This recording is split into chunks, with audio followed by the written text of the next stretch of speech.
Bonjour à tous, bienvenue à notre méditation quotidienne.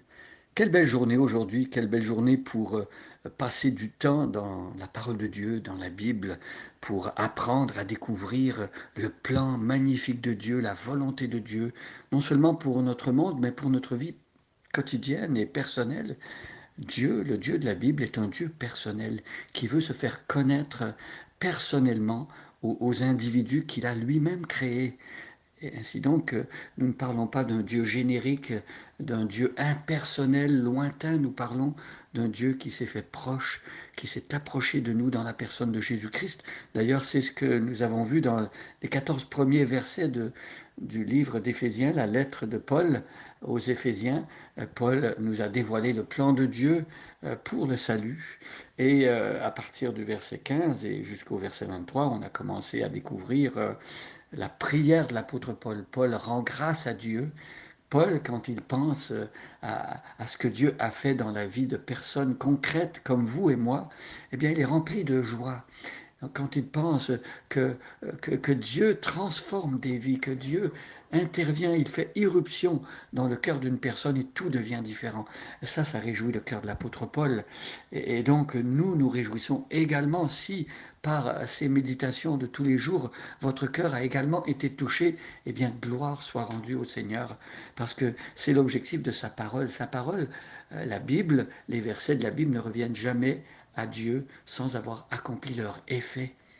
Alors nous lisons dans le chapitre 1 de la lettre de Paul aux Éphésiens, je lis à partir du verset 15, et aujourd'hui nous allons regarder le verset 21.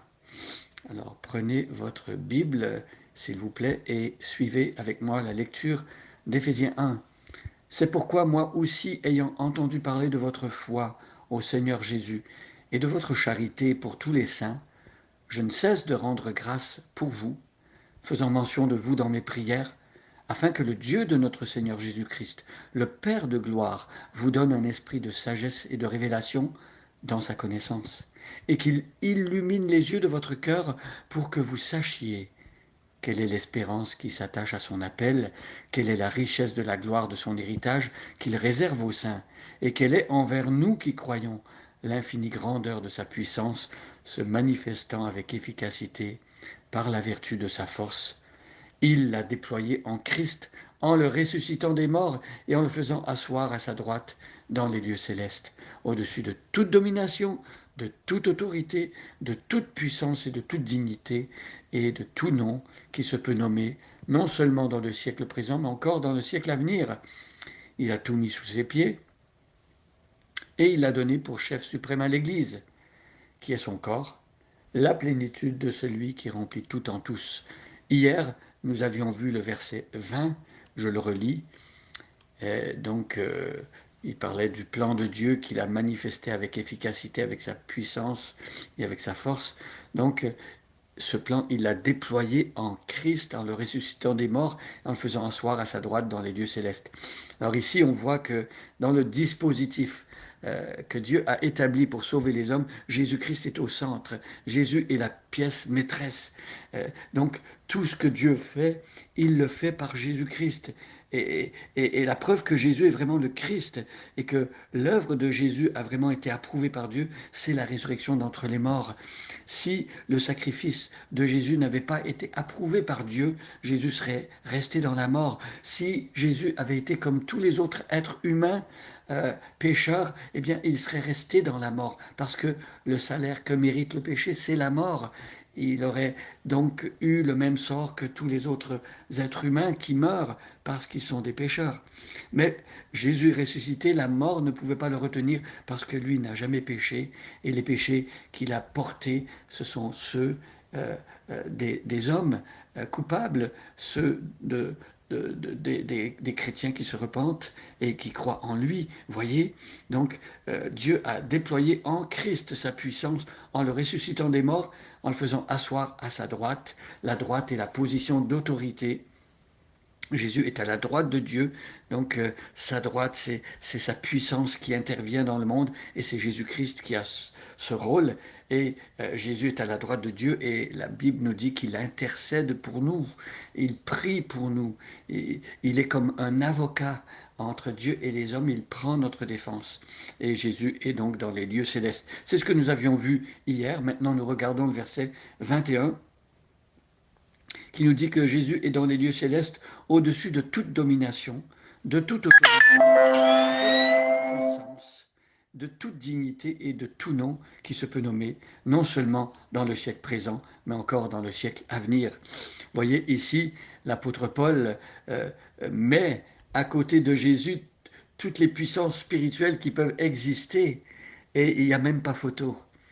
Toutes ces puissances spirituelles, les dominations, les autorités, euh, les dignités. Alors là, ici, on parle du monde angélique, du monde des démons et tout ce monde invisible qui nous échappe à nous, mais qui existe bel et bien. Vous savez que dans la réalité des choses, même si nous, on ne voit pas, il y a des êtres angéliques et démoniaques et de toutes sortes de natures qui peuplent notre monde et qui agissent et qui influencent notre monde. Et donc Jésus, lui, est au-dessus de toutes ces réalités-là, et il est plus puissant, il a l'autorité sur tout ce monde-là et toutes ces réalités-là au dernier temps, au dernier jour. Tout cela va plier le genou devant Jésus-Christ, comme d'ailleurs tous les êtres humains qui s'opposent encore aujourd'hui à lui, de sorte que dans les derniers temps, dans l'éternité, Jésus va être reconnu comme il est en réalité le Seigneur de toutes choses, et c'est Dieu qui lui a donné toute autorité. Donc Jésus est au-dessus de tout, et d'ailleurs il y a le texte dans Philippiens chapitre 2 qui dit que parce que Jésus a souffert, parce qu'il s'est humilié, il a été obéissant jusqu'à mourir sur la croix comme un serviteur, Dieu lui a donné le nom qui est au-dessus de tout nom, afin qu'au nom de Jésus-Christ, tout genou fléchisse dans les cieux, sur la terre et sous la terre, donc le monde spirituel et céleste, le monde terrestre et le monde des morts, et que toute langue confesse que Jésus est Seigneur à la gloire de Dieu le Père. Et donc voilà la place que Dieu lui a donnée. Et ici, il est question de cette autorité qui dure dans le temps, pas seulement ici-bas pour les êtres vivants, mais jusque dans l'éternité. Donc cette autorité, elle existe bel et bien dans le siècle présent. Dès maintenant, aujourd'hui, Jésus a cette autorité, mais encore dans le siècle à venir. C'est ce qu'on a dit tout à l'heure, et c'est la réalité que dans l'éternité, Jésus est le roi. Jésus règne. Jésus est au-dessus de toute créature et il est le chef de tout le monde créé, et c'est Dieu qui lui a donné cette autorité. Donc venons à lui, euh, plions volontairement et avec joie les genoux devant lui, et donnons-lui notre cœur. Bonne journée à chacun et à chacune, et soyez bénis.